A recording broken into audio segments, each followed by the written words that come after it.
So I'm going to call this meeting to order, and I will invite Rachel to lead us in the Pledge of Allegiance, please.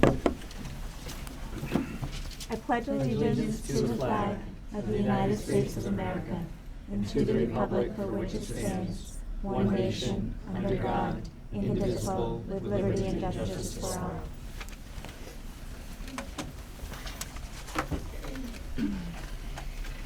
So the main event this evening is this is our community forum on the budget, but I do want to provide an opportunity for any board comments at this time.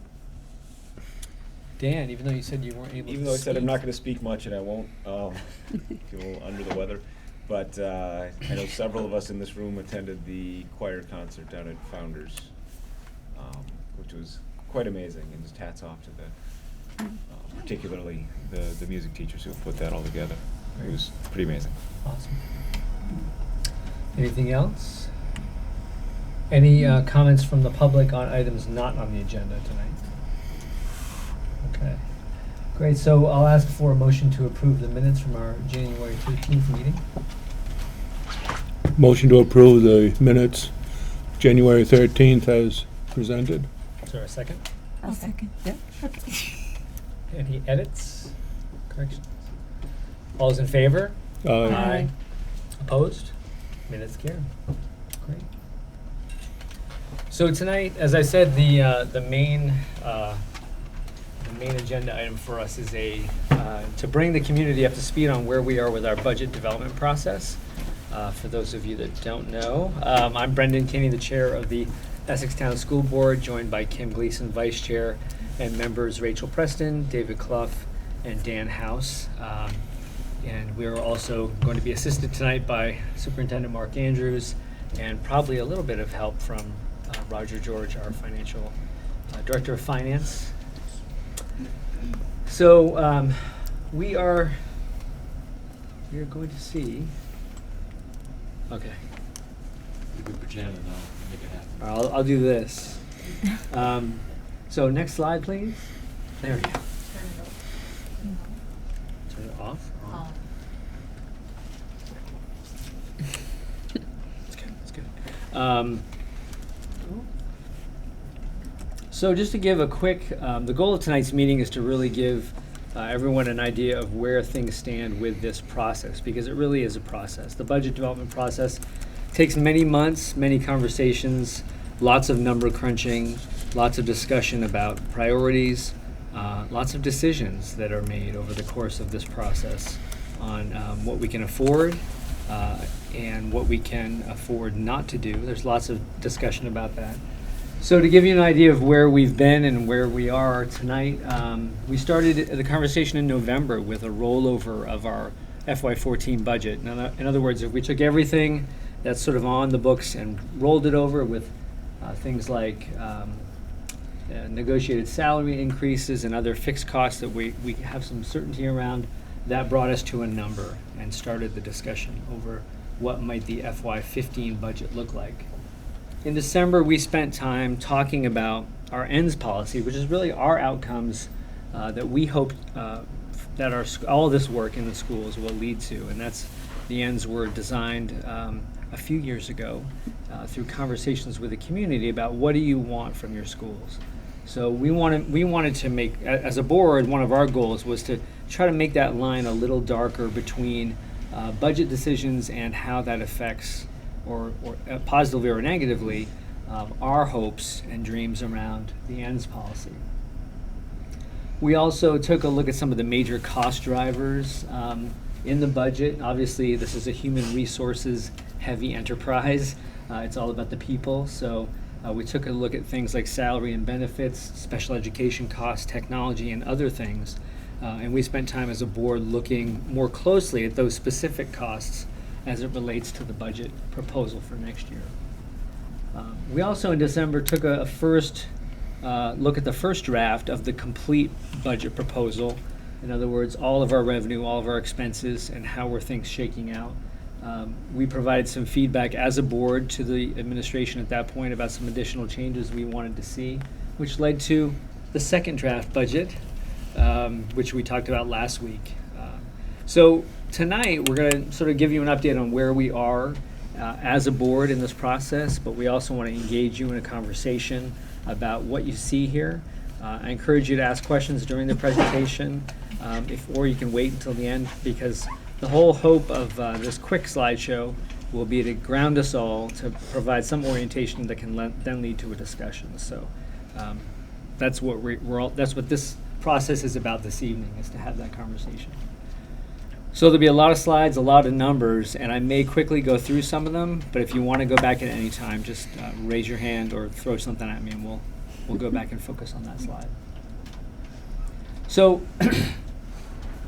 one of the things that the board is really enthusiastic about, and it was prompted by Mark Andrews' arrival some years ago, was that we sort of renewed our commitment as a district to the Essex Design for Learning. And we took a fresh look at it through new eyes about what does that mean today. So we focused on outcomes, we focused on the learning experience of students, we focused on assessment and flexible learning opportunities, and also creating, I know there's been a lot of work by this group to create a real true professional learning community.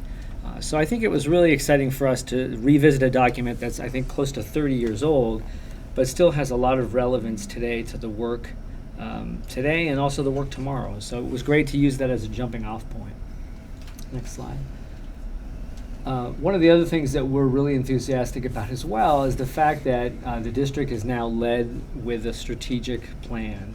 So we're not sort of reacting year after year to whatever comes our way, but Mark and his leadership team, working with faculty and staff, have designed a strategic plan to carry us forward. And that guiding document, I think, is really important to not just conversations around the budget, but conversations about all kinds of things, curriculum, and other things too. So these are some of the main tenets of the strategic plan.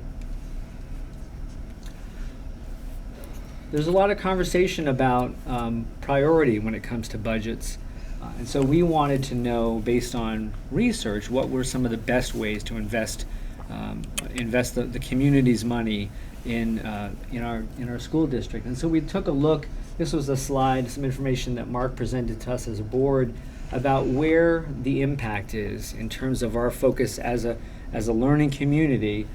What are the things that really help students move forward? And we wanted to take a research-based approach to that. So these are some of the things that we've talked about over the course of the last couple of years, about the fact that the number one determinant for a student being successful is a great teacher in their classroom.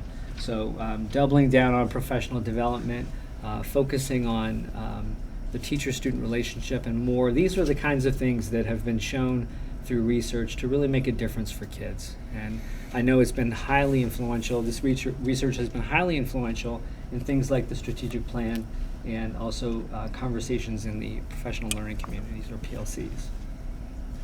Next slide. Vermont has been talking a lot about world-class education, and so some of those tenets are represented here on this list of what does it look like, what does education look like in the future that will lead to successful students in life and in work and so forth. And so these were some of the things that I know have been a focus of the board and also the administration in taking a more of a systems approach to the work that happens in the district. So just some things, for example, leadership development, obviously that's a big one. Improved curriculum alignment, that's another huge conversation that I know is probably a daily, consumes some people on a daily basis. Professional development, I think we've really made, as a district, a serious commitment to professional development. And also other things like pre-K access to education. I know we've been moving very heavily in that direction, and we hope it's going to make a difference moving forward. So here's some numbers. I apologize, it's a lot of numbers, but I'd like to call your attention to this is representative of how we've worked as a school board over the past few years to really provide budgets that have been responsive to the very difficult economic climate that we have found ourselves in. So you'll see from FY10 and FY11, for example, we actually reduced the budget from year over year. FY12, less than 1%. Last year, we went to the community with a larger request, FY13, and they approved a 5.5% increase year over year. So these are the kinds of budgets that the community has endorsed in the past few years. And our job as a board is to try to put together a budget proposal that will meet the needs of our students, will hopefully meet the aims of our outcomes, but do it with a very keen eye or a sensitivity to what can the community afford. And that's the balancing act that we're constantly facing through conversations about budget development. We're going to talk a little bit more about this number. The state base homestead tax rate is a very key driver of the formulas that result in the impact on taxes. But just to give you an idea of the past year, this is the column that you'd want to focus on in terms of our current year budget with reserve funds as well. This is where things stood, and this is the budget that the community endorsed last year. And if my board members want to jump in at any time, please stop me, because it'll be more exciting. On that last slide, Sure. the only thing I would have added is that those last two columns showed with reserve, and the year that we had that 5.5% increase, and I'm sure Roger can help us here, we had a larger than usual, I don't know what the fund balance, a result of, I think, having to do with the roof at the elementary school. Several factors contributed to that, and we also at that time felt we were in a position to ask the community for their support on the capital reserve fund for the larger maintenance issues that, you know, our district would need to be investing in for the longer term, but wouldn't ever find the space in an operational budget for that type of investment. So that these last two columns include the reserve commitments that were made. And as we get further into the presentation, Brendan will talk more about the reserve, and there'll be places where you'll see it, you know, FY15 without reserve and with reserve, and we'll point that out for you guys. But that was part of that notably larger increase, came along with some additional revenue that was somewhat unanticipated. So as we look to FY15, these were some of the priorities that we discussed, the board and the administration discussed, in terms of if we have an ability to focus our limited resources, how will they be focused? And obviously, this is a huge, I put a little thing here, what's that called? To show that, you know, this represents a significant amount of work and a significant amount of focus in terms of funding, because it even though it is mostly tied to curriculum, there's a lot of work that goes into that. And I think one of my concerns, personal concerns, is the fact that so much has been asked of our schools around curriculum and standards and assessment. And one of the most frustrating aspects, I think, for us as board members is the fact that there aren't a lot of dollars that come attached to these new and changing requirements. So that is definitely a focus of our financial priority in the coming year. Maintaining a highly qualified workforce, obviously, one of the key reasons why people look to move to Essex Town is because of our incredibly awesome school district. I was talking to some folks just over the weekend who said, we want to move to Essex because we hear Essex has awesome schools. And so a key factor in that is we have a great staff. We have great teachers, we have great administrators, we have great support staff. So our investment priorities are focused in that way. Multi-tiered system of support, has been a big body of work. I know that Jessica Little has been working on with many folks across the district. We also have technology and infrastructure needs that we're trying to adjust to this budget, and also, anticipating personalized learning environments, which is more sort of mandates coming down the pipeline that we need to be prepared for. Next slide. So if you've been at any of our previous meetings, this is to kind of bring you up to speed in terms of where we are. So when we met on January 13th, we reacted to the second draft budget. That was the board's first time to sort of process and take that in. Over the course of the last week, we've done some additional work, Mark's done some additional work to address some of the concerns that he heard at that meeting. And so these are some of the additional changes that have happened since the 13th. So we've made some personnel changes here in the proposed budget. We've also reduced, excuse me, the original request for technology equipment from 190 to 170,000, and we've got some other staffing changes as well related to EMS staffing. So when it's all said and done, as you go down the line here, we are still finding ourselves in this zone of a 1.86% increase year over year from FY14 to FY15. And we'll get into a little bit more detail about what's behind these numbers as we go forward. Any additional comments? Okay.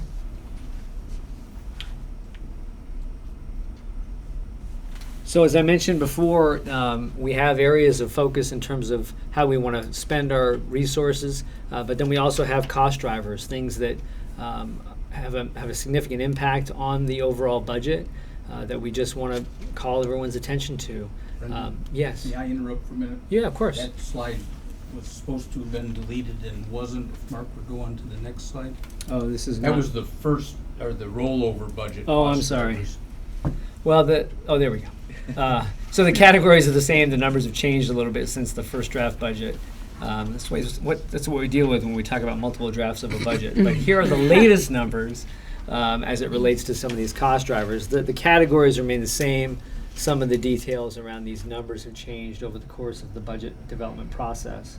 Obviously, personnel, salary, and other issues. Health insurance is a big one.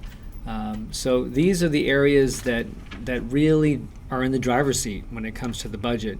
And some of these costs are not within our control. Some of them are. They were negotiated changes to the overall budget picture. But these are some of the major drivers that are behind the big numbers in our FY15 proposed budget.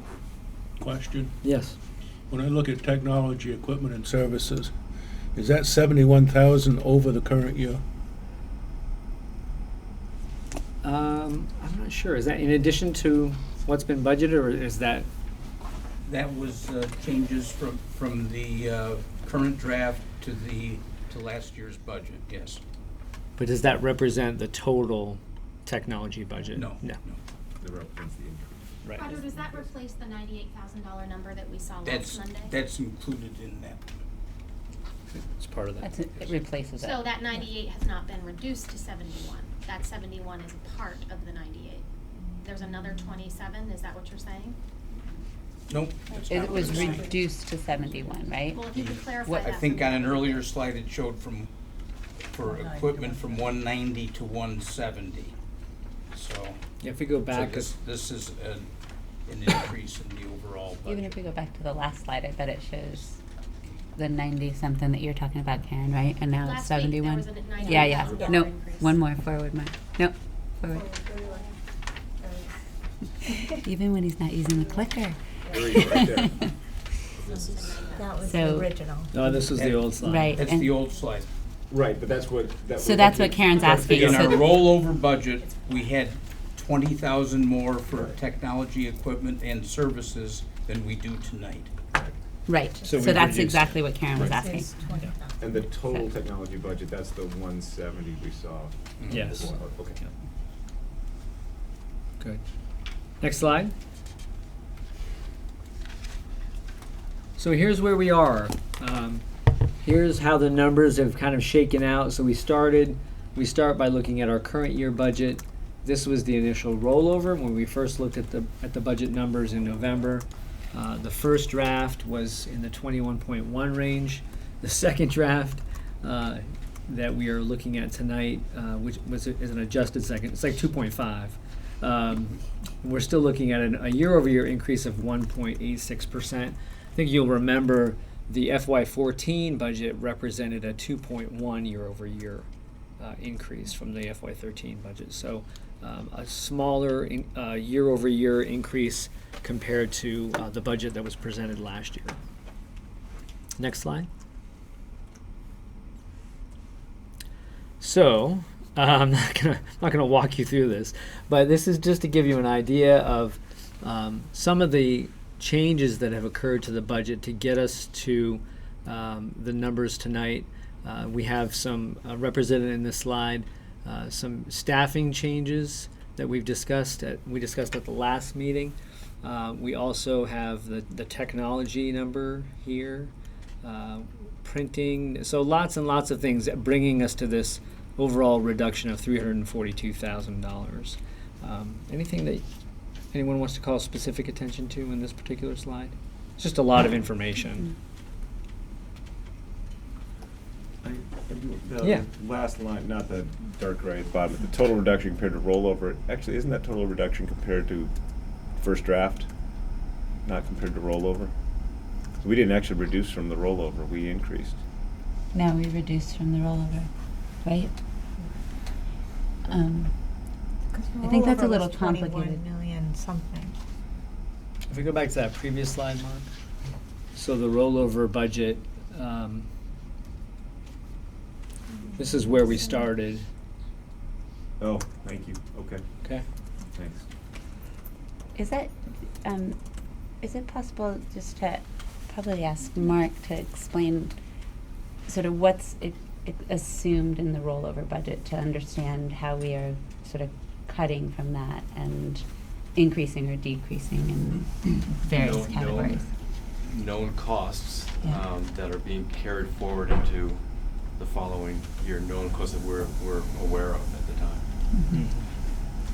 And so negotiated salaries and technology increasing doesn't sound like a rollover, but that is relative to the technology plan, Correct.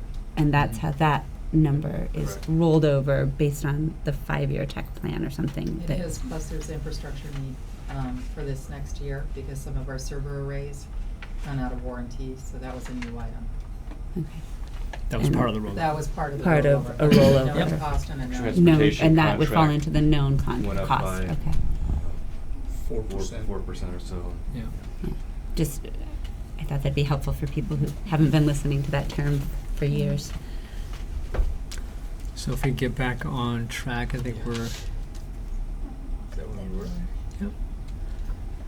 Any questions on this level of detail? I know it's a lot. So we actually do have a handout. Copies of it. Has it been distributed? The handout? I'm sorry. I don't know. Mark, do you, since this is new for us to see as well, speaking to the foreign language change, we were down this year by virtue of the fact that we weren't able to hire for the part-time position, and that impacted the class time for students in foreign language in 7 and 8, if I remember correctly, those grade levels. And so in restoring 0.25 as opposed to the 0.4, are we back to students meeting daily in foreign language, or what will Represents that, 2 classes a week, and I can defer to Kevin in terms of what will that mean in terms of student exposure, and how far off what we had will we be in doing that? Currently, the students in 7th grade are receiving every other day foreign language of either French or Spanish. That will continue for next year, for 7th grade. 8th graders will receive foreign language every day. So they would be receiving, if you were to think of it from what it was, say, 2 years ago, to where it will be, those students were receiving 360 days of a foreign language, of a 1-year foreign language program. This year they're currently receiving, or they will, if we continue with every day next year, they'll be receiving 270 days of a year-long program. What does that mean? It means that they have 90 fewer days than they had in 2012-13. A student that went both years. And in terms of how that's affecting their experience and their readiness for Spanish 3 potentially, or whatever many kids have gone on to at the high school, how have we modified delivery to ensure an equitable experience that those who were not affected by the cuts have had. Right, and Jess who's here, she's standing in the back over there. She and I actually just met, was it last week? It was last week, and what we talked about is that she'll get them there. It's the depth that, when you have 180 more days to deliver a one-year program, you could just imagine it would be like taking sixth grade and doing 2 years of sixth grade, how deep you can go. You're still going to be ready for seventh grade, but you're going to be, I don't want to say more ready, but you'll be ready deeper. If that makes any sense. One of the examples that she gave me, which it kind of dawned on me when she gave it to me, is that where a typical Spanish 1 class at the high school gets them to a certain point, we can get them to that point. What we've always gotten into the past, because we had such a longer span of time with them, was being able to use the language outside of the typical conversations. So they were able to do it a little bit more, I'll say fluently, but transfer that knowledge beyond. Does that make sense? Yeah. And So they'll be ready for Spanish 2, and some will be ready for Spanish 3, I'm sure. But it's the depth. Did we have any, I know you folks were looking at, is it Middlebury's program or something to help Jess get them She's over there. where, has that proven to be So beneficial? this year we've only used the Right. Middlebury for the 3 eighth graders, for the 6 eighth graders that are in Spanish 2 as 8th graders being taught on the side. We haven't implemented it, I haven't implemented it with 7th grade yet. I kind of completely upended how I teach for 7th grade this year, and it's going okay. We've had some bumps, but it's working. So I think next year we'll be ready to look at that more as a broader. Do we have a sense that 1 1/4 is sustainable, or is this a get us through another year thought, or is that something you guys will figure out? It's more than just figuring it out. I think Kim, one of the tricks of this is going to be working really closely with our sister schools, working with ADL and working with the high school, so that we can create, if Lori's listening, Lori, I'll be calling you soon, but see how we can figure out a way to get it to become one. So that if we work together, we should be able to fulfill that. It is hard to find a quarter person. It was hard to find a halftime person. I just this week, or last week rather, Mark and I discussed that we'll get that ad out soon. So there's a conversation between Lori, myself, and Rob at the high school, and we'll get the ad out and see what we can do. Yeah. But that's always it's a conundrum whenever you're looking for something special. And I challenge it just from the standpoint of it being a relatively small Mm-hmm. reduction and trying to be strategic about that in terms of its impact on budget or its effectiveness in achieving the ability to hire or outcomes for kids. And so that's why I needed a little bit more on that. And so Is that clear? The problem would be if we run into a situation where we couldn't find somebody again, and then we would probably have to go to another situation like we had this Yeah, year. we'd have to look into So it. it's leave that open to. We're gonna. Yeah. I mean, this sounds strange, but I want to keep my fingers crossed that we'll find someone and that our goal will be successful this year. So we'll start soon. Does that clear? yeah, okay. Thank you. Thanks, Kim. Thank you, guys. Any other questions about any of these specific items that have? That actually leads into, my question was because I have a couple that are just getting to Founders, not up to middle school yet, one that's in Founders. The reduction of the art and the phys ed, because I know all the kids really need to burn off a lot of energy, especially all mine, in order to focus and sleep well. And I know that, what I've heard is art is being reduced over the board overall. So I'm just wondering how much of the reduction is going to affect the kids and how much is going to take away from the classes. Yeah, I mean, we're going to get into a little bit of the enrollment numbers in the next couple of slides. Part of this is due to an overall reduction in the number of students at FMS.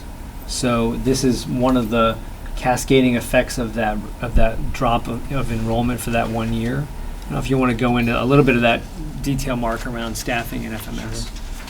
Well, it's an important question and one which we take seriously. The visual and fine arts is a really important part of what we do in Essex Town K-8. And the reduction in 20% of an art teacher doesn't reflect at all our not having an interest in continuing to have a comprehensive program, but it really comes down to moving from 20 classrooms to 18. And when you make that reduction, we just don't need that unified arts teachers because there's no kids in the classroom. Those positions, if the numbers hold, will be restored next year because we're expecting to see more children 15, 16. But it does have reducing classes has a collateral effect on, or a cascading effect on other classrooms. That's what happened here, as well as with physical education. Okay. But it's not. There's no less time with children, and there's still 2 PE classes per grade, so that hasn't changed. It's just the sizes of the classes. We have 2 fewer classes. Okay, thank you. Well, We'll move to the next slide then. So it's important to just have a picture. One of the things that we are in the community is an employer, and we employ 242 employees in the Essex Town School District. And this is just, for those of you who are just getting oriented, this is kind of what the staff picture looks like with about 196 total instructional staff. 126 of those are teachers, and then we have 39 non-instructional support staff, 7 licensed administrators. So it's about an 81% to 19% breakdown when you look at instructional staff versus non-instructional or administrative. We're lucky to have the 242 employees that we have, and they do great work every day with our kids and in support of the district. So. Moving into the next slide, we'll talk a little bit about a major factor in all of our discussions is enrollment and projected enrollment. And so we talked a lot about this at the last meeting. And so what you see here is, whereas in other parts of the state, you see a significant drop, a significant decline in enrollment, you see some fluctuation over the years. But from this year to next year, we're not seeing a big drop in enrollment, which is good for Essex Town. And so we keep our eyes on this number. During the course of our deliberations, we invited the local demographer, thank you, to come in and share his thoughts on the future of Essex Town with us. And so this is where how we come up with some of the estimates as we begin to plan for the coming year. It's always a bit of a gamble. You never quite know, except for the first day of school, how many kids are going to be in your classroom. So we do the best that we can in trying to predict how many students will be with us on day one. Yeah, of course you can. Well, I understand that's an estimate. I'm curious about where the number of 426 is coming from for the middle school next year. Right The here. presentation that the board that has online, it's 409, and when I add the 3 classes together, that's what I get. So Yeah, if I recall correctly, that was an error. if I take the 149 that's in 5th grade right now and I add it to the 121 that's in 6th and the 139 that's in 7th, which will make the 6th, 7th, and 8th next year, it's 409. It's not 426. Well, we'll have to take a look at that. I know, Karen, that there was an addition and Mark error. and I have spoken about that. Yeah, so This is different than that. okay, well, we'll take a look at that and see, just make sure, double check our math on those numbers. I know there was some confusion around that number earlier, so we'll make sure that we get it right. Can we jump to the next slide? So as we dig into the specifics by building and class, this is where we're focused. This is where we are this year, and this is where we anticipate being next year as it relates to average class size. And what's different from this presentation versus last time is you might recall there was some discussion among board members and some of the folks in the audience about the fact that some of the numbers that we saw last time in the 6, 7, 8 area here were beyond our policy. Essex Town has a policy that provides guidelines for average class size, and we've determined that for our school district, this is the max. And what we saw last time is we saw some of these numbers were above and beyond the max.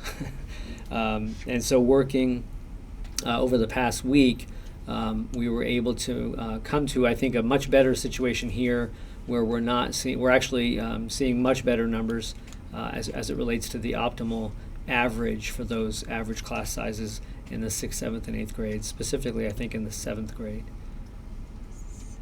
6th grade? 6th grade. I'm sorry. Where we had it. That's right, I'm So sorry. I was up at 25 Yeah, sorry. average students Yes. per class. Right, so this is where we've done some work since the last time some of you have seen this presentation. I wonder, Karen, as I'm thinking of it, if it may have been because the Edge is a multi-age 7-8, and they may have been in a particular part, because I just added those numbers in there. Now they're jiving. Yeah, but those numbers are not what's posted on the ETSD website. They're Yeah, not. it And might that's have been that 150 earlier. in 8th grade. Right, these are the most up-to-date Right. numbers. Uh-huh. And I Because think that is tracking from the 7th graders moving forward. But I am correct in assuming that the current 7th grade class that's at EMS is going to be the 8th grade class next year? Is that a correct assumption? right, so Yes. Okay, so what is showing right now currently in 7th grade at EMS is 139. That's significantly different than 150 next year in 8th grade. I am only thinking it's probably the multi-age 7-8, and maybe where it ended up in the numbers, because Some that. shouldn't change. And the only reason that I bring it up Well, it as would though, because if some of them are 8th graders, they graduate. the overall sum wouldn't change. And doesn't that say 1205? What does that, This what does says that say? 1205. But right underneath for the middle school, This- underneath That one the says Sorry. 4.8, and that one says 4.26. 426. Because those three now add to 4.26. I just remember that's come up for me before too, Karen, and because that 7-8 ends up in one spot instead of a The reason I multi. asked, and I would like an accurate number of the enrollment, is as the parent of a current 3rd grader, when I look and see that he's going to be in a class larger than most at the middle school, it's a little concerning to me. When I see 20 in 7th grade, it seems like there was perhaps some flexibility there, and that maybe that teacher didn't need to be added, and perhaps it could have stayed at Founders. When you take those average class sizes with the ones at Founders, it's about equal, and considering 2 of the 3 grade levels at EMS have a class size max higher than those at Founders, I'm just questioning why the teacher there and not here. I know I was really adamant about that situation at the last meeting, because for us to knowingly, by design, violate our own policy. Yes, and I was not in favor of that, but it appears to me, without adding that from somewhere else, there was some flexibility when there's 20 kids in 7th grade, that a teacher could go from 7th to 6th and solve the problem just as easily while leaving that other teacher at Founders. That would put the 7th grade at 24 kids. And their max is 24. So you're choosing to put 4th grade at the max versus 7th grade. For the 7th graders, maybe. I'm probably stepping into ground that's, getting more into means and less into policy here, but I know also there's a lot of discussion about how the teams work. And you know, I'll teaching teams. If we have a couple pairs of teachers and then we pull one of those away, to disrupt that team situation. And that's really unfortunate. And having been someone who's been through that, Yeah. I was told it was for the kids. What's that? That sometimes teams have to be rearranged Right. because it's what's best for Right. kids. Right. And I'm not a proponent of someone's team getting broken apart, but I am simply saying it seems like there's some flexibility there that perhaps could also have been looked at. Well, this is the current proposal that's on the table, and definitely hear your concerns about that. And I think that one of the, this has been an ongoing area of focus for the board over the last few years, and I think it deserves at least one more look before we, the fact of the matter is that it's highly likely that this, whatever the final budget proposal is, it'll look a little different from the one we're seeing tonight, the one that's ultimately put to voters. So we'll focus on this a little bit more. I think that this is the recommendation that's been put in front of the board by the administration. Part of the challenge of being a lay board is we have to take the word of the experts and the people who are in that situation. And so right now, this is what's in the budget. And I do ask, because obviously I do teach here, and I do ask that all of you keep in mind, while that could affect me professionally, my reasons for sitting here are for my child. Mm-hmm. And I heard last week when this issue came up about moving someone internally at the middle school, I don't know if it was Mark or someone said, well, what you don't see here is that there's some multi-age programs. I might suggest that before we make decisions about teams or how many there are going to be at each grade level, that we survey the parents that are in the grade levels that would have students placed in those multi-age programs and ask them whether or not they'd be interested. Because maybe if the feedback that this administration got from current 3rd and 6th grade parents was that they would not be interested in having their child in a multi-age, then perhaps it's not sustainable. I'd like to say something here.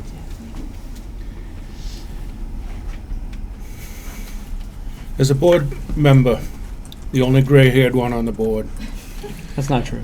quite honestly, we have to watch Really out, not me. not for the 20% of parents who have kids in the school, but we also have to watch out for the 80% who do not have the kids in the school, who are also taxpayers. I'm sure that every parent would love to see a lot different numbers up here. And I'll tell you, in the past, I have very sarcastically said, how high do you want your taxes to be? I'm sure we can get them that way. If we add more art, music, classroom teachers, para-educators, et cetera, it'd be a very quick way to make school systems unavoidable. I think that this year, looking at close to a 10% tax increase, we've got to try to decide what we can do, where we can make cuts, what will work for the entire community. And I completely agree with you. Thanks, Dan. Okay, so next slide, please. As I mentioned, and we'll just quickly go through this, one of the areas of focus of the leadership team has been to try to build our internal capacity as a district by providing meaningful professional development opportunities. So this is just sort of a quick survey or listing of some of that professional development that has been a focus because of the needs of our students.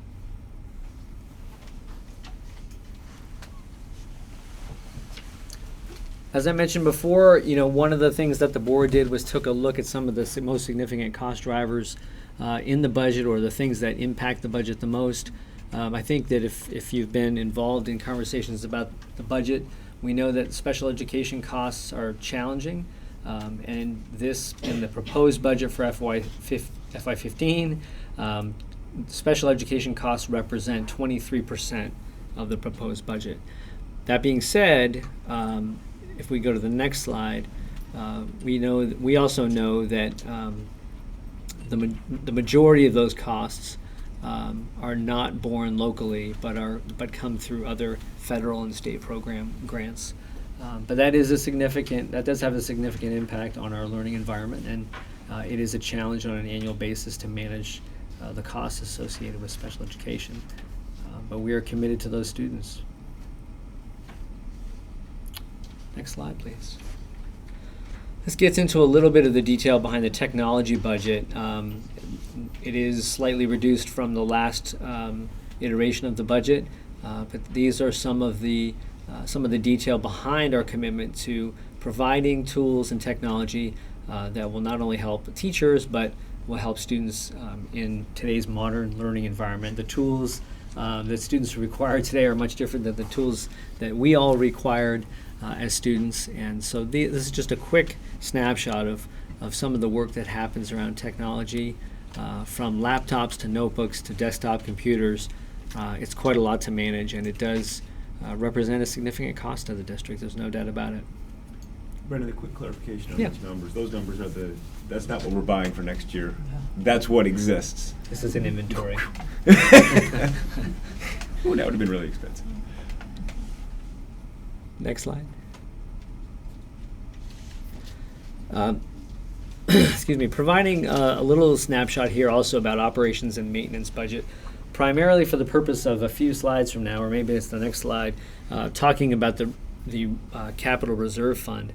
Our operations and maintenance budget on an annual basis is pretty tight.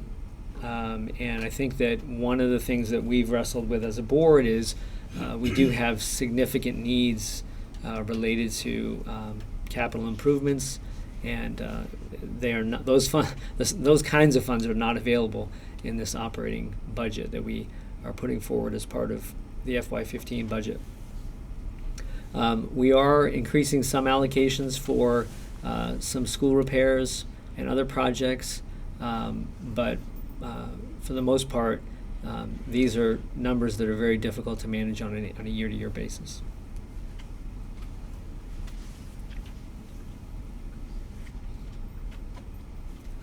Goodness.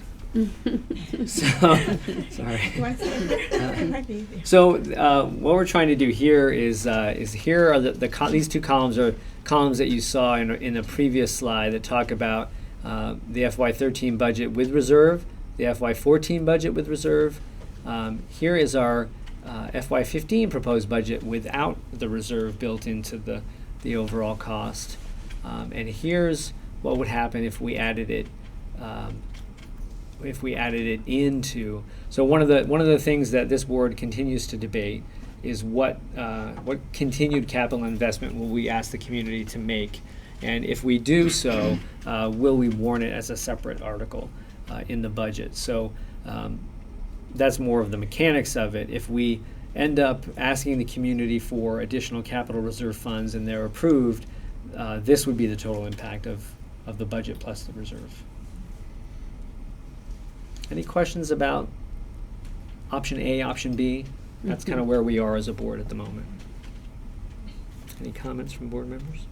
Just as complicated as this slide is, that is as complicated as the formula is for arriving at the impact on a budget on tax piece here. And each year, my memory is refreshed on how all that plays together. The compliments of Roger George really holding our hands through the first round. We're looking at it again, but there are a lot of pieces at play that aren't just our decision on what we're choosing to invest in for our kids in this district. There are state components that impact this, and in this year, far more dramatically than anything we're doing on our portion of this. So we're going to get to a few breakdown of these pieces, but it is not. If it looks confusing, it is. Well, it's confusing, but it's also for taxpayers. It's pretty clear. Mm-hmm. This is a different budget year than last year or the year before, certainly. So that's to Dave's comment. This is where the board is trying to really take a hard look at whether or not this kind of a budget proposal and impact is something that the community will support. So if we go to the next slide, I think we can get into some of the detail behind this. So Kim touched a little bit on this. We also have certain revenue assumptions, and Roger can talk to this much more than I can. But these are the kinds of things that weigh into all the calculations that we have to consider and how the numbers arrive at the point that they do. And if you pay attention to state politics, there is a significant budget gap again, and that is having an impact on the conversation around education funding and what revenue is available for funding school districts across the state of Vermont, not just in Essex Town. Next slide. This is just a little bit more of the detail. So these are the things there's various sources of revenue that the school district can count on an annual basis. The majority of those funds come from the state education fund. Obviously, 16.7 million versus 3.9 from other sources, including local revenue fund balance, which is smaller this year than in years prior, and also some other federal grants and state revenue as well is built into this revenue picture. Next slide. So the governor challenged school districts this year to keep spending, to keep the education, the state education fund revenue requests, I think to was it 3.9? The 3.8. assumed average increase is 3.8. Right. And so by serendipity, really, here's where we are at the moment without a reserve consideration in the overall proposed budget. So again, I think we're doing the best that we can with the situation not being ideal for the development of the budget, especially this year. But this is many school districts are finding themselves in the same situation that Essex Town is. Very difficult budget year. I think you've seen headlines probably about the Burlington High School budget. They're not the exception. That is definitely what many school districts are experiencing across the state. It's sad to say that we're not alone, but it is a very challenging situation, especially around the state education fund and how that's managed. Next slide. The reason we wanted to include this slide was to just show over the course of time, this is a number that people sort of zero in on, the spending per equalized student or pupil. And from year to year, FY14 to FY15, I was glad to see that we're not looking at a big jump in this number. And in fact, right now with the current proposed budget on the table, we're looking at only a $66 higher than the statewide average in per pupil costs. Next slide. So we touched on this earlier. This is sort of the so what of all of those numbers. This is what the impact on taxpayers could be, looking at option A without the reserve consideration, or option B with it. We're looking at, once we blend in the tax rate from the high school, taxpayers will be facing a 9.25 or a 9.78% increase in their taxes. And that has a real effect on the pocketbook. One of the big numbers that unfortunately has risen pretty dramatically is this state-based homestead rate. This has a huge impact on how these numbers shake out. And for a jump in 1 year, for a jump to go from 94 cents on the dollar to $1.01 is a huge escalator, and is having a big impact on these total numbers. Last year, we had a 2.1% increase year over year in our budget, and taxes went up 5.4%. This year, we're looking at about a 1.9% increase. Taxes could go up 9.5%. So that's a big jump, and again, this is a significant factor in that jump. If we look at just the capital reserve resolution in isolation, it represents about a 0.8% to the tax increase. Not huge, but in this environment, possibly a big challenge for us. This board was really committed to investing, and that's why we created or asked the community to create a capital reserve fund. And so right now, we need to decide whether or not to ask the community to continue to fund, to put resources into that fund, even though it's a very difficult budget situation. Next slide. This gets to a little bit of what Kim was talking about, and this is a very frustrating slide, so I'll just get right to the bottom here.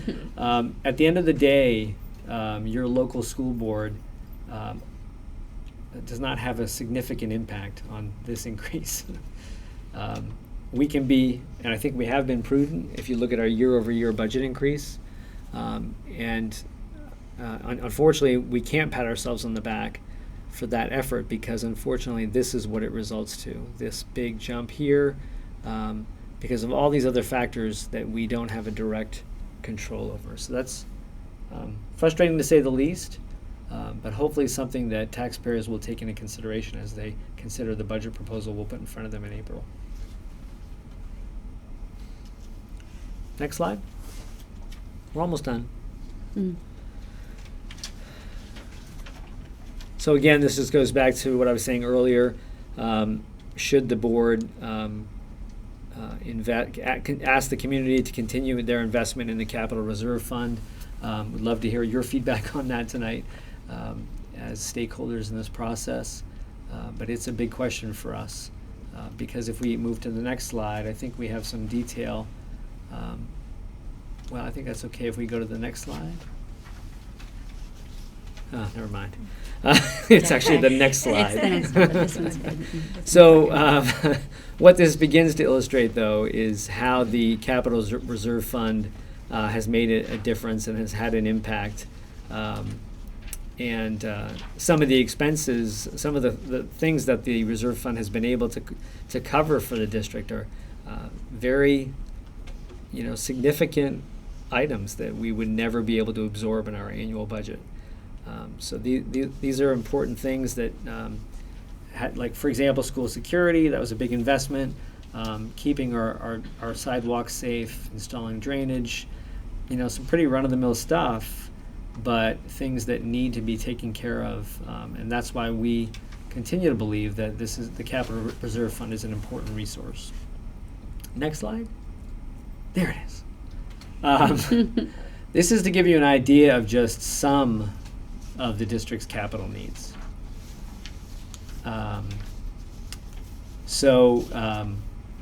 These are some of the items that are currently being considered for FY15 work, and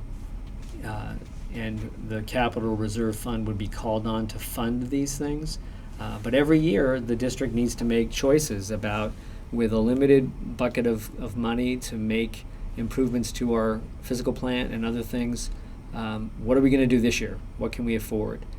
And those costs those lists continue to get longer. Every time I see this list, it's a little bit longer. And there's, I think at some point we will have to think about a larger, more significant way to address these important needs. Next slide. Okay, made it. So this is what can we, not quite. Can we go back one? There it is. Thank you. So to summarize, the board believes that here we go. You're working with a rookie. Go slow, go slow. Okay. Oh, there, yeah, next one. A couple No, more. One more. One Stop. more. Stop. There you go. So, in summary, we believe that the budget in its current form does represent a prudent and modest growth to the overall budget for the Essex Town School District, but we are in a very challenging environment. So despite the fact that I think we've been pretty modest and we've aggressively looked at ways to save money, it's still having a significant impact on projected tax rates. Again, we're facing this balancing act of meeting the expectations of our community in terms of what they expect from our schools, but doing it at a price that the community can actually afford. And again, we have that question of, do we continue to invest in the capital reserve or do we wait?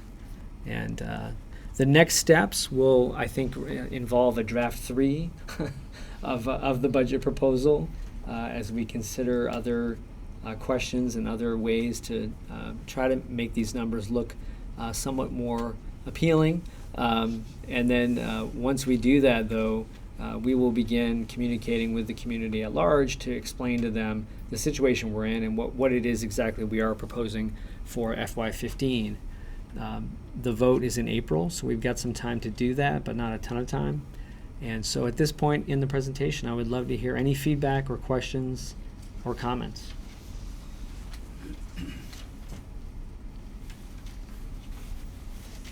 Karen. Last week, Mark, you talked a little bit about, because there were 2 guidance and retirements, that you were going to look at using the positions, at least at the elementary school, a little bit differently. I'd like to hear a little bit about the need for 5.4 guidance counselors in Essex when I think Rule 2000 in the state of Vermont calls for 1 K-6 for 400 students, and so we're far above that. And if you could talk a little bit about their role and the role of social workers, because I think you said each school would also have a full-time social worker. Yeah. So it's elementary, it's 1 to 300 as a ratio, not 400. That's in the ed quality standards. You can check that out. Okay. Then the one I have right here online must be the old one, because it says 1 to so 400. it's 1 to 300, I'm quite Okay. certain.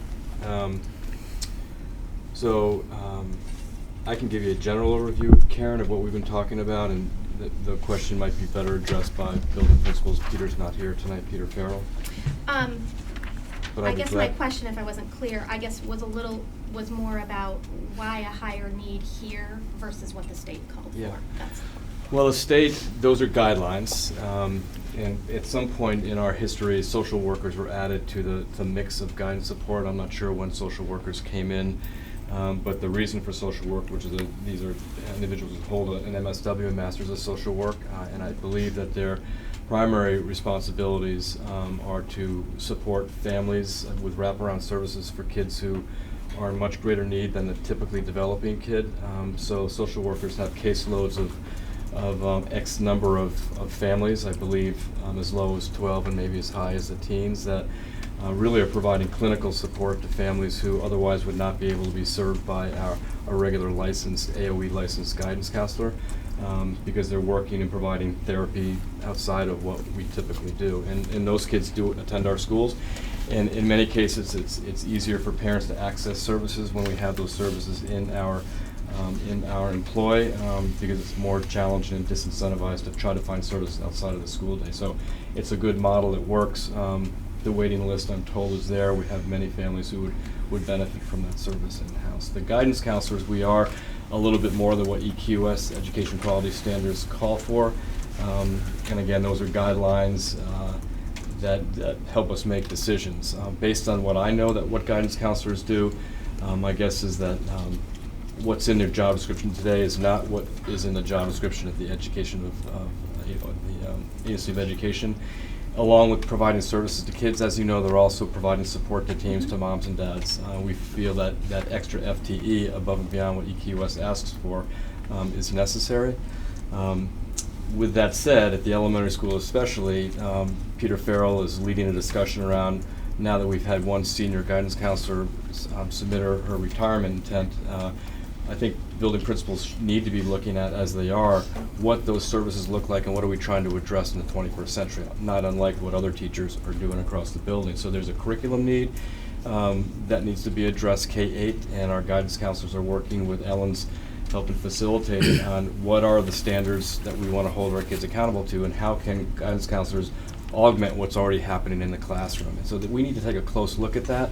And through that, I believe a new guidance counselor, if you will, a new job description will come of that. But our job description now really doesn't reflect what guidance counselors do. So I really feel that extra FTE is necessary. And Mark, if I recall correctly, the first draft of the budget actually proposed a new position at the elementary school for a behavioral coach that would assist the principal with some of those challenges that they face during the day, and that this new plan came up sort of as a plan B as you began to look more closely at what were the options.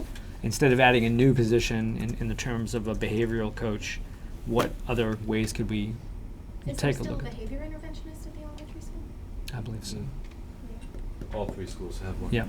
In a social work piece, Karen, there's a full-time equivalent at the elementary school. We're still at 0.8 here next year, and at the EMS is proposed to jump it by 20% and go from 0.8 to 1.0. Not changing the FTE overall. FTE is just a reconfiguration of existing staff. But yes, this idea for point 4, yes, was born out of the budget discussions and how can we try to get there in a less expensive way. Right. Great. Yes. I'm not a taxpayer, so am I allowed to speak? Sure. One of the concerns for me about Founders, and I know the class size, I mean, they're on the edge of being high. Next year, we're gonna have about 65 IEPs at Founders, and then another 20-something kids that are being served through, or more than that, through the AST process. And we have the fewest number of special educators in the district. We don't have a Title I person, and it looks like the Title I assistant that we thought we were gonna have is not in the budget anymore. So I just think, we were working on a preliminary model today for placement, and it looks like most of the classrooms at Founders are gonna have at least 4 IEPs in them. And some are even gonna have, I think 1 or 2 are gonna have 5. And I just think that, so in addition to having higher class sizes, over a quarter of their class are gonna be kids that have needs. And I wanna make this clear, because I've had some people say to me, oh, well, we're getting a lot of super high needs. These are not just super high needs kids. Many of them are learning disabled kids, or they qualified as learning disabled. Perhaps they're curriculum disabled, because we've been in this influx between the regular curriculum and the Common Core. But I just, I'd be interesting to me, I know you've looked at class size. Have you looked at special ed population size in each school and what that does to the services? Because I think that that's partially why the teachers at Founders are speaking up, is because we're already trying to do more with less.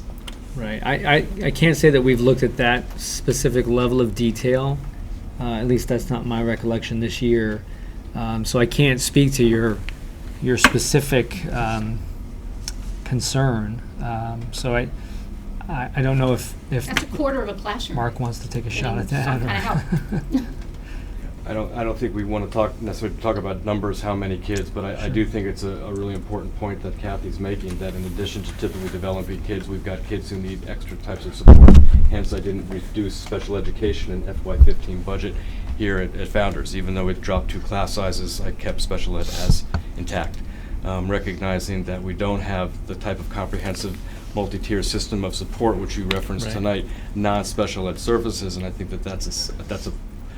that's a program we have to build. We're, again, thinking about that this year, but it's not going to come to fruition. We're well aware of the numbers coming into 3rd grade. We're well aware of the numbers that are graduating and moving on to 6th grade. And through the work of Jessica Little, we feel that the services we have in place will be able to adequately meet those needs.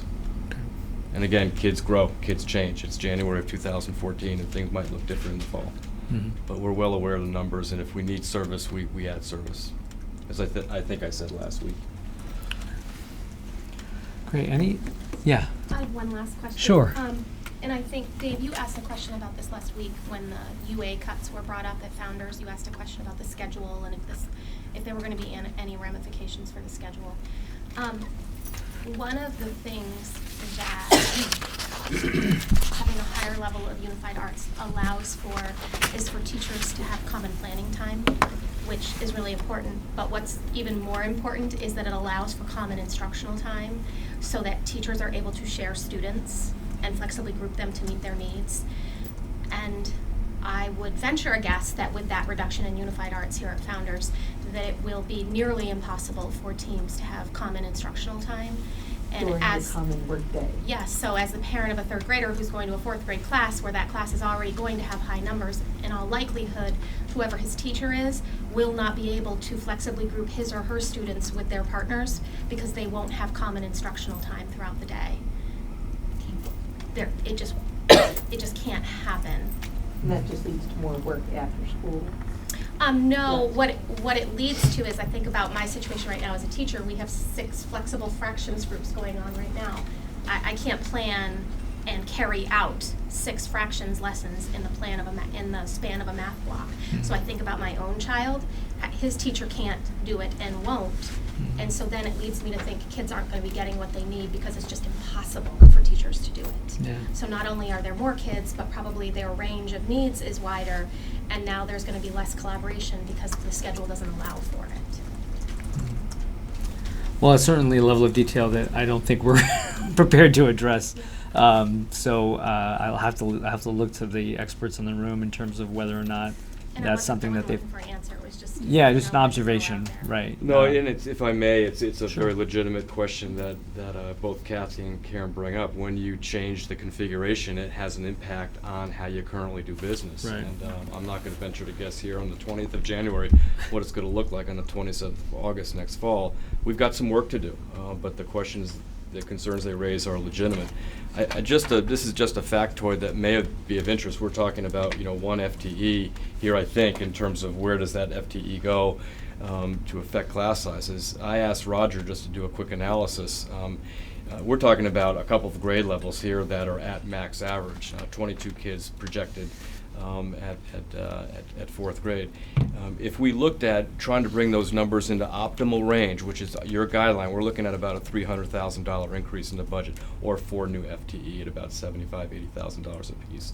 So this year we're talking about 1 grade, but if you really the board was serious about optimum average, it would be a $300,000 increase in this next year's budget. Right. So it's just a number.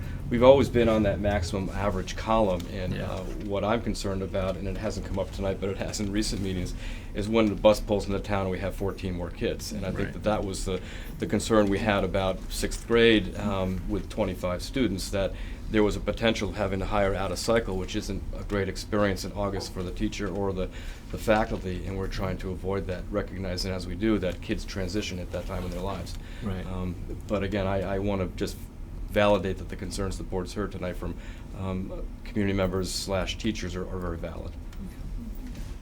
And I hope we'll figure it out. It's the thing that probably has caused us most angst over the last several years, being in this situation and knowing that it's not possible for us to invest $300,000 to get us to the optimal average. It isn't. And we've not, in my tenure, been in an environment financially where that would be a reasonable consideration. And it's the thing that we are very serious about, but are faced with reality as well, and continue to be very appreciative of the amazing work teachers are doing at individualizing instruction in their classroom with more and more kids. And this won't become easier, I don't imagine, with personal learning plans coming on the horizon as well. So I think we are very serious about it, and yet find ourselves not too terribly able to act except to see what's coming in terms of numbers in future years, and can we get to a place where we're not having to let go of staff so that we can get those numbers down in a more reasonable range. Right. I think the challenge that we're facing, even though we did have some interesting discussion last time about lots of building development in Essex, the numbers as they stand now show a decreasing enrollment over the next 3 to 5 years. So that, will just lead to more difficulty in terms of how do we continue to serve the needs of kids, especially as we experience spikes of classes that come through the district. How do we sort of normalize that so that we don't have to have a significant jostling of FTEs every year? That's why I think those multi-age classes work so well to smooth out some of those blips. I mean, I just not suggesting by any stretch venturing into this change, but just as a mathematician looking at next year's 6, 7, and 8, if our multi-age 7, 8 was a multi-age 6, 7, 8, this whole thing would be smoothed right out. But it's not. I'm not saying we need to go there. Right, but, right. That's one tool that I think that we're fortunate to have at least a little bit of those multi-age groups to And make I those think numbers the issue smoother. of class size is an important one, and you have, in a cursory way, looked at the research, and the research is clear that class size is not on Hattie's chart of the biggest impact for learning. It's the quality of instruction, and we don't want to overburden unnecessarily educators who are doing their darndest with 21, 22, 23 in the classroom, but ultimately we look at the end of the day and that the performance of our kids in Essex Town is above the average in many areas if you use those quantitative indicators as a metric. Sure. And so class sizes of 20 to 24 kids is a lot of kids in a classroom, and it affects it could affect the outcome. But I think given the quality of instruction we have and the support that I think we have for teachers in the classroom, the structures we're trying to create, I think hopefully we can weather some of these more difficult times. But we're not in the optimal. I'd like to be in the optimal, but it's cost prohibitive based on the way I look at it. Right. Yes. I just want to say, as you look to the future, I mean, I'm sure you guys all realize that probably a good share of us are going to be retiring next year. And that the younger teachers that come in don't necessarily need the same kinds of supports that some of the older teachers needed, and I'll speak for myself, in terms of technology. So you may, in fact, just like your 5-year-old, my grandson knows how to do things on computers that I don't, a lot of the younger teachers do. So we may not need some of the technology specialists that we've hired in the past to help bring, so that every child, regardless of how old their teacher was, got the same kind of technology experience. Sure. So you may be able to barter some of those type positions to have smaller class sizes. It's something to think about. I think we have talked a little bit about the big picture impact of that generational change. And while it's true that it may affect some of the deployment of support across the district, it also significantly changes your professional development dollars. That budget can really grow as you bring in a younger faculty. So I think that it's an exciting change to think about sort of a new incoming generation of teachers and what their expectations are, what their readiness is. But it's certainly thank you for your idea and feedback. That's good. Great.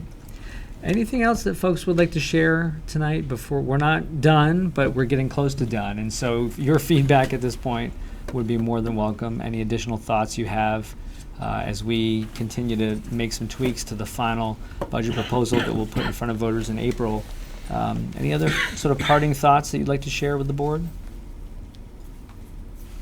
Well, hearing none, thanks so much for coming out tonight. Thanks for bearing with us, and thanks for your participation in the process.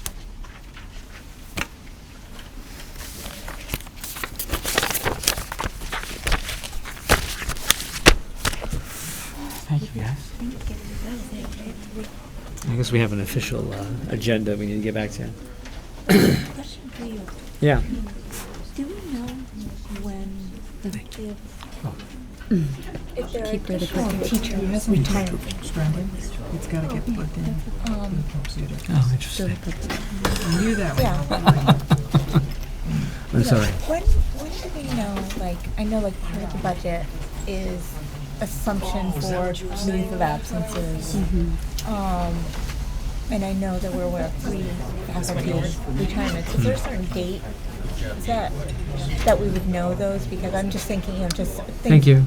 I think March is I think there's a date in March that, or no, maybe I'm getting that confused with our reduction in force notice. 14 more months, Dave. There are incentives for them to inform by a certain date. Yeah. You're a Yeah, contract I know, yeah. It is in the contract, a date by which we need to be informed of retirement, but it's escaping me at the moment what that And I date think that there's some small financial incentive for them to make sure that they're informed us by that. Yeah, that's true. It was just when Kathy brought up retirement, I'm just thinking, that's just one thing that, But informal. when we one of these days, just thinking about the numbers, the classroom sizes. You just, at least in the future, maybe not this year, but in the future, if there's a number,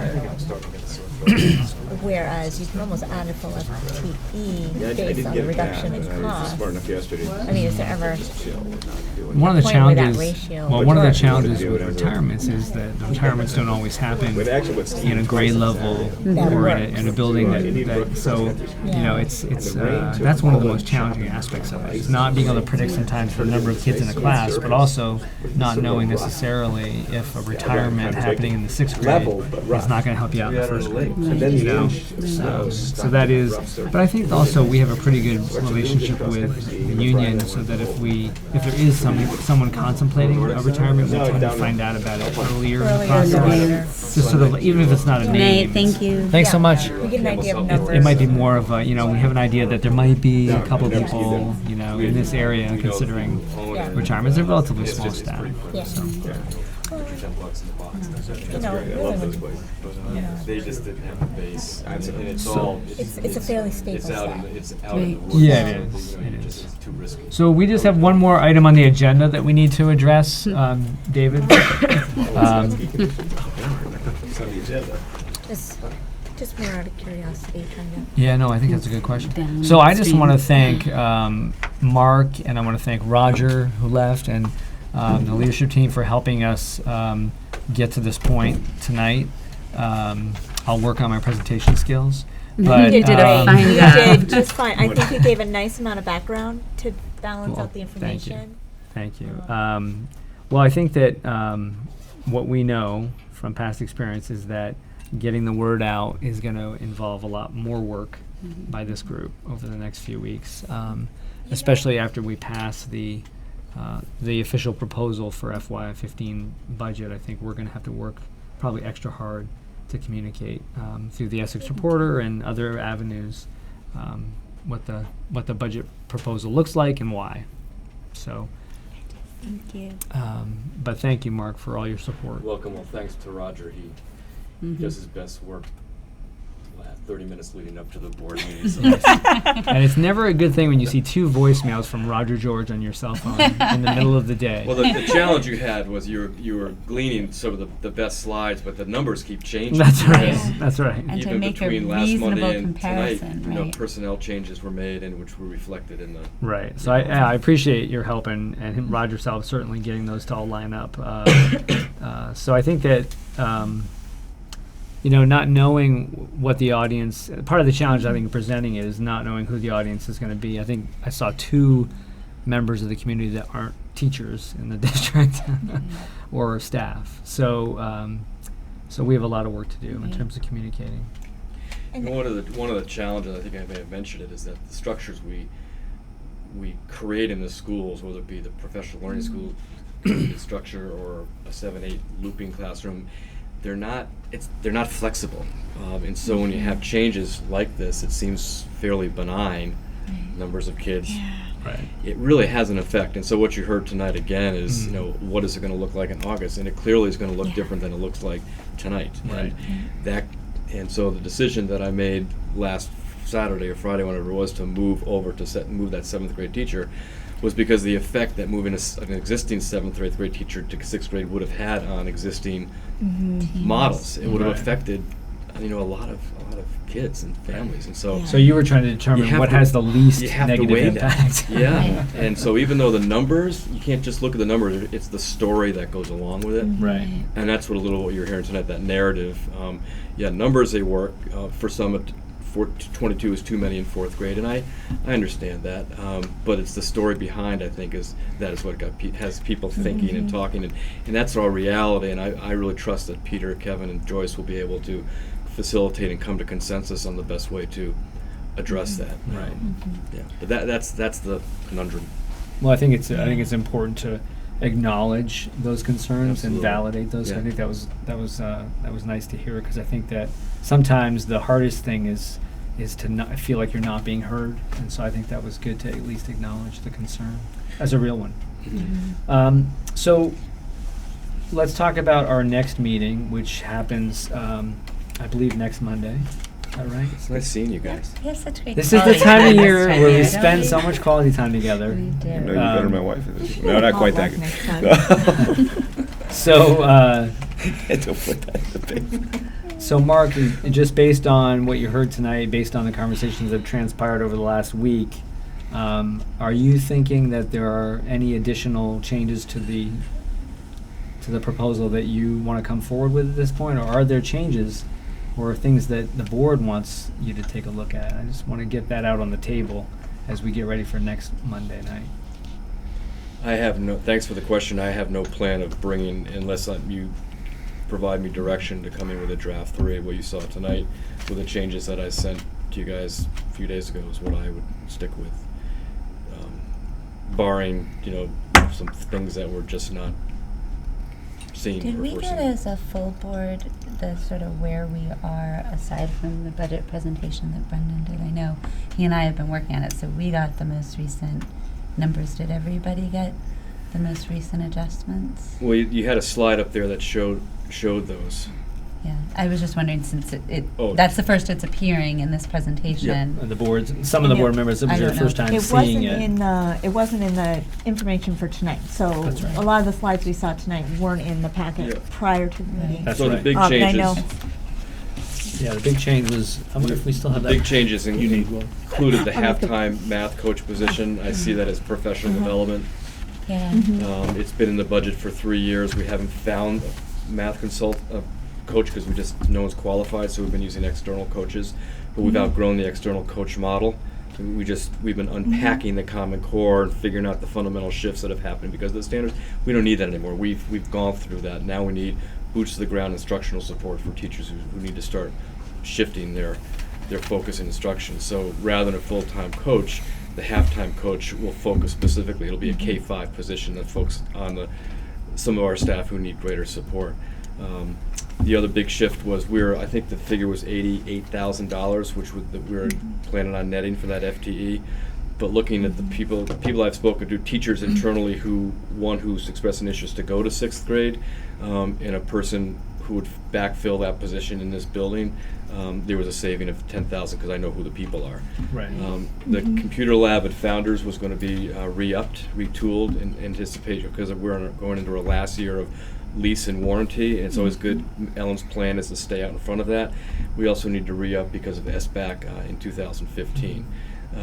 So talking to Ellen several times, I decided to take that $20,000 out because that was something that I think we can defer that cost to Next year. to next year.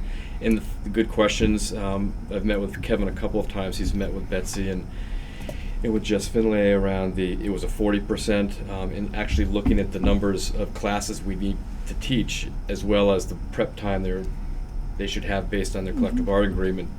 Two extra classes a day will do that. We don't need 4. So. So those were, for those of you who didn't see it, I apologize. It was sort of a late sort of jumping out on it. Those were the big. Right, and they're summarized. There they are. Yeah. Yeah.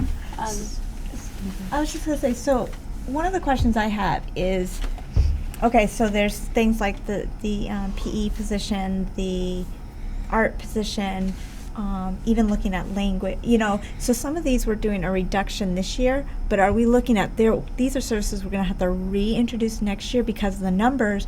So part of me just gets a little nervous about, we might be getting that little bit of savings this year, but then next year's are going to make everything look even worse because we're having to reinstate some of this, because I don't necessarily see that we'd be able to have those reductions in either of the other 2 schools to offset that. So part of me just is a little nervous about that. I would echo the same concern, and there's no particular magic to our 1.86, and I'm not suggesting that we feel as though adding it to the 7% the state is handing us and saying thank you very much, or 7+.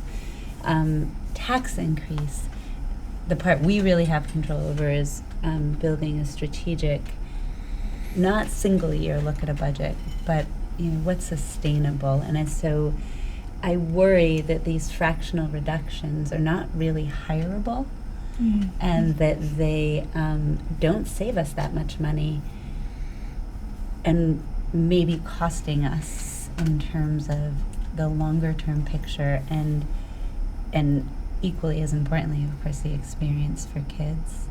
Because if I were thinking about it just on the surface, the language, for instance, having obviously these 7th graders who will be 8th graders who missed out on a full year that are the right kids to get the every day or whatever it will be next year.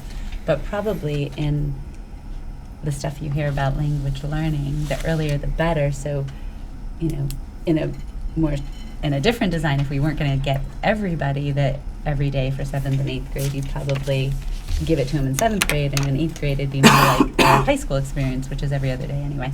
So I guess that's why I posed the question around that minimal reduction, the minimal cost savings, and then the sustainability question. If we're going to be looking at this differently next year, I share the very same concerns that Rachel. 6th grade do. is going to go to 7th grade. You're going to have that bigger class, you know, and then we're just having to try and add again that back in addition to potentially facing a similar state situation next year. Right. I get a little nervous. These fractional positions, I don't know what they save us. And what when its you impact get on rid budget of would be. somebody, To Mark's point, though, is there a story behind this that I mean, I know that if you just look at the numbers in black and white, it might not look that sensible.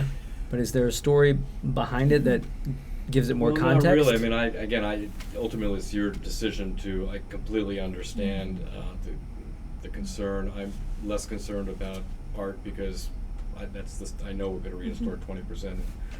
It'll be fine. I'm less convinced that we're going to be able to replace the current PE teacher with him coming back. He has expressed an interest in staying on next year and in a different capacity because he really wants to work here, so it's not as dire as you might think.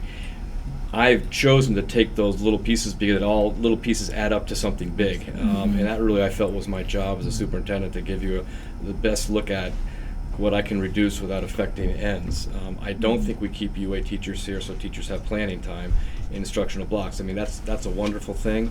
We've been able to create that, and we need to be looking at systems, alternative systems that allow us to continue doing that, but that's not a reason to keep UA teachers who literally have no one in their classrooms. And so I don't want to manufacture I didn't think it would be appropriate to manufacture things to do to keep them here. So, but I understand the point completely. Rachel, Is it that probably you're then in raising. that case more of a scheduling thing, Mark? Is that what I heard Karen describing was if one class from the team is at the UA or something and the other isn't, then Yeah, they it's a whole- team them together to break up the math or team them together to break up whatever happens. Structural schedule is So your they greatest can- asset and your greatest nemesis. I mean, it is the lifeblood of the building, and so you've got to be really thoughtful about how do you structure that. You know, if the board said these are little amounts that don't really amount to much in isolation, you know, if there was an interest in restoring some of that, I would rather look at that, how to reinvest it in tier 2 services and to bring in PE and art. Because PE art, I don't think we need it, but we do need, as one educator mentioned, you know, this building in particular, all of their tier 2 services, which are for services for kids without disabilities who are not entitled to an IEP. It's the kids who are tangled up but they don't have any entitlement. I'd reinvest that in that assistant position that I took out, because right now it's really tied to special ed, and there is no tier 2 service, and this teacher has spoken about that. It's frustrating. We see all kids. Well, that's not the way the system should work. And again, we're in the throes, because we have an interim principal, there's only so much work. We've looked into the math lab and other ancillary supports, so we just have to take a closer look at it over time. But I don't think we bring UA teachers back or restore them. I think we look at it in a different way, investing that money differently. And If that makes- was the way the board wanted to go. Yeah, I think I understand that. I understand. That one's the language teacher situation has a real, what is the experience for students impact. Yeah. And that, I think, is not a lot of money to have it have that level of impact, whether it's an everyday meeting or an every other day meeting. That seems like a trade-off. I'd probably, if by getting to point 4, all 7th graders get it every day, boy, that seems like a very small price to pay. Yeah. But it's not a lot of money Right. overall. But our job, and I don't mean to, again, not, you know, our job is not to get kids ready for French 3 and Spanish 3. We're ready to get, most kids get ready for 2. 2. Even So still, that though, would be, right? They were getting ready for 2, most of them, yeah, by meeting every day. yeah. And so that's not the case. And Well, we don't know if they're not going to be ready. Kevin's, Right. what he was trying to articulate is that we have to have better alignment between our freshman teachers and, I mean, what's the content standard we're hoping for kids to achieve? When the story, if you will, I think there was a lot of great activities that happened in Spanish and French, but were they really high-quality instructional activities that got kids to that next level. I don't know the answer to that, but I think there's a lot of, Kevin talked about transfer opportunities. I have to trust that those conversations have happened between Kevin and those teachers, but I'd be glad to revisit it. But he was pretty clear when I met with him recently that 2 classes a day is really all we need, not 0.4. Well, I know that I'm not supposed to do this, but to bring my personal experience into it with one of my students, I was excited to hear about the alignment issue, because I think that's where the disconnect is what are the expectations for Spanish 2 or Spanish 3 when he gets to 9th grade. And that was sort of the golden ring that we were trying to reach for, and there was just no good answer for that. Yeah. So it was hard for us as parents to make an informed decision about, well, how hard do we push for additional instruction like Middlebury, not knowing what the expectations are going Yeah. to be when he gets to the high school. So I'm hopeful that the alignment conversation, when it happens or if it continues to happen, will help better inform the decision making on a day-to-day basis in terms of what needs to happen with kids. And until such time as that alignment happens, Yeah. Maybe it's more prudent to put more in than what we think we may need. But in terms of a draft 3, I can revisit again. I don't mean to amplify that, but again, I've talked about it a couple of times with them. And again, principals, been around me for a few years now as well. They know that if there's a way to reduce, because it's not showing that this service is helping, then they're going to reduce. But I think But that really was not the case with language. This happened because we couldn't hire the That's right. position. Yeah. Right. So it was not an intentional, we don't need that deeper level of understanding. And when we are talking very specifically about transfer of learning and 21st century skills and outcomes for kids that are around the ability to transfer their learning, and suggesting that that's an unnecessary part of the language program at our middle school, I don't think that's the intention of what was being stated, but it did sound a little bit like that was sort of an extra, which I don't think that that's the case at all. I think that that is a big part of the way, ideally, languages and everything else is being I don't think taught that with- came across, because I don't think the transfer, I think was the type of activity that Kevin speaks about in terms of what sorts of things they were being asked to do. James Thurber, the last Spanish teacher, I know that 0.4 was more time than he needed because he didn't have all the kids in his, that was too much time. So that's the other part of it. It really wasn't a 0.4 because he wasn't in front of with kids 0.4 at the time. Yeah. So I think the 0.2, the full time is 6 classes a day, and this is at 2, so it's about a third of the classes. But again, I'll revisit that. Yeah. Yeah, I mean, perhaps, Mark, because it will have a negligible impact on the total number. Throwing that, $9,000 back into the budget as a potential, just in case, kind of a situation, as you guys continue to look at the best way for language delivery to happen. Might be better to have it than to not, because it won't move that needle significantly in terms of the percentage. And the other is the whole French piece, and we, someone referred tonight to, we stand to see a considerable savings next year at the end of this year. When you look at a differential of 35 to 40,000 between veteran teacher leaving, new teacher coming in. So when we're expecting 10 to 12 teachers retiring at the end of next year, that's a sizable savings. And so if French were to, French long term, where is French in the curriculum?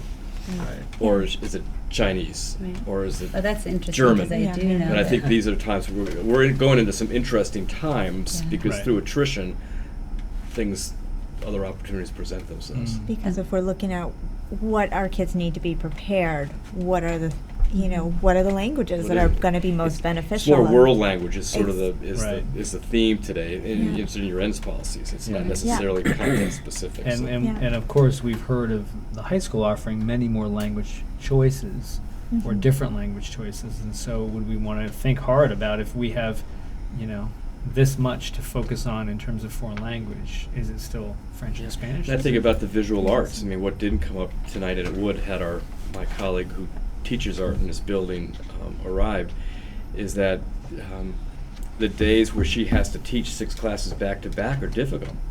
Think about setup, breakdown, setup, breakdown, setup, breakdown. Yeah. That's really hard. And so to be an artist, freeing your mind to just to create, but it's like here's the here's the hourglass Yeah. and get ready to clean Go. up because the next, I mean, that's really That's hard. Yeah.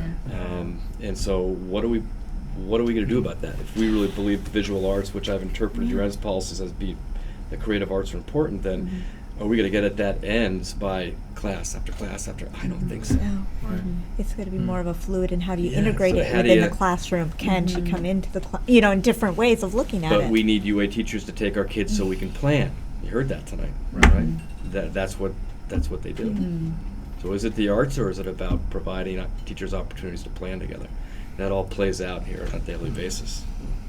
You're saying it's a giant jigsaw puzzle. Well, it's jigsaw, but it has to represent the vision of our school. You know, what is learning and teaching all about, and the schedule has to be aligned with that. And it's difficult. It's more than it's downright hard. I think that one of our problems as a board is that we can make suggestions to the administration. Well, I think that maybe we should look at this, we should do that, but my personal opinion is we're only seeing a small part of the pie.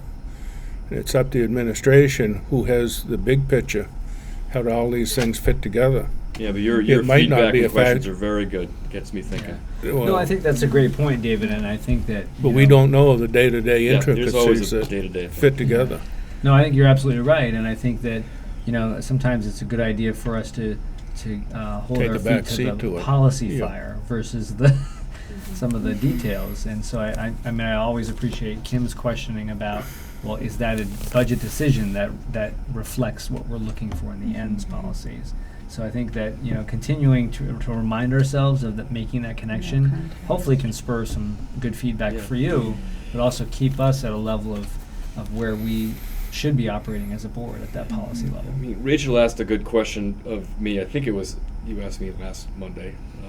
You'll have to remind me, my brain. Well, it was just a very thoughtful question, and it was about the week before, or 2 weeks before, on the 16th, I had I had presented the reasons why we had to have a behavioral coach, Yes. Yep. and that you were concerned that now I'm pulling back on that when I think you used the Yeah. word compelling. Thank you. Yes, it was. It is compelling. And then to pull it out, like, what are you doing, Andrews? You said, and now you say, but so I'm always struggling with.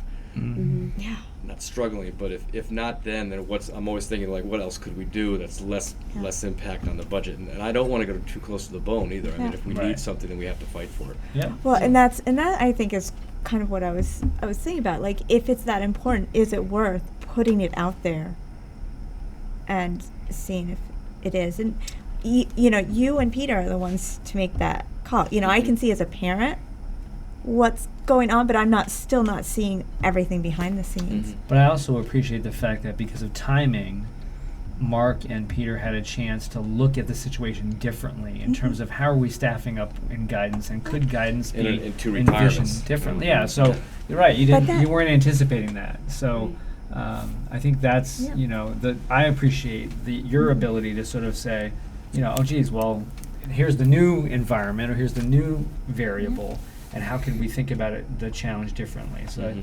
I do appreciate that about your approach. Yeah. And being able to constantly rethink that the need is still there, but it doesn't necessarily Other mean ways it's to address it. Yeah. a person.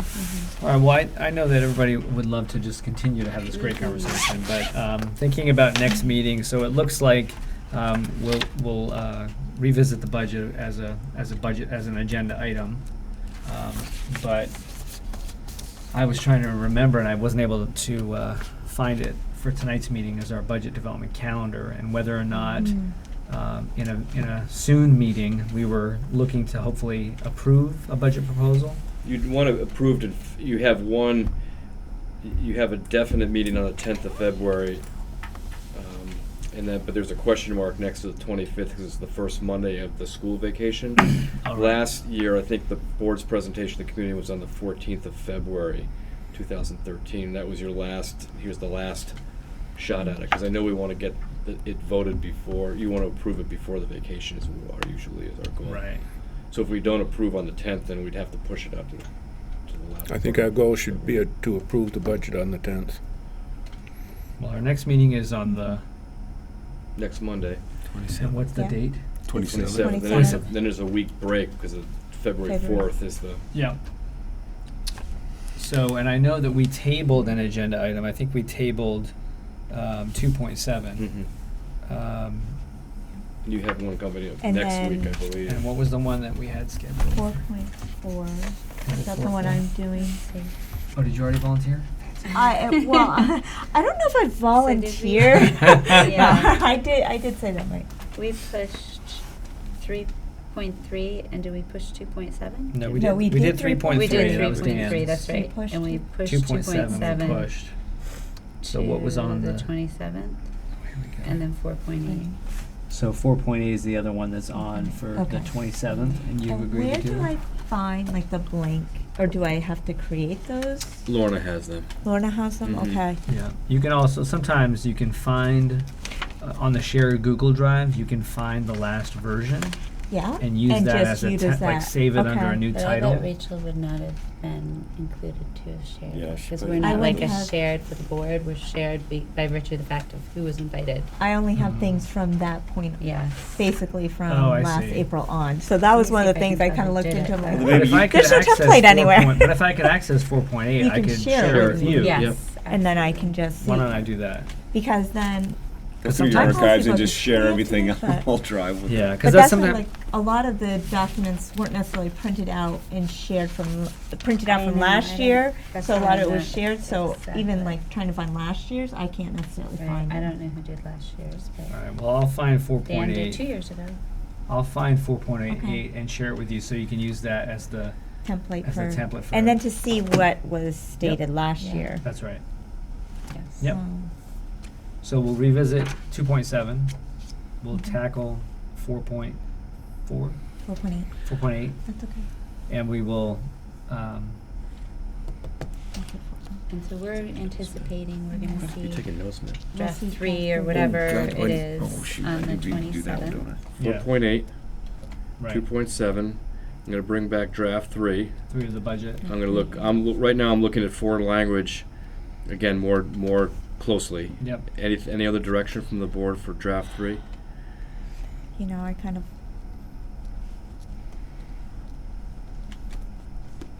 When I think about the school, and if I look at the bigger class sizes being at Founders, and that whole idea of the Title II, like you mentioned, versus, the maybe needed foreign language, if we're going to put money back into the budget, I wonder if that might be a more prudent use of the funds, if we are going to put any money back into anything.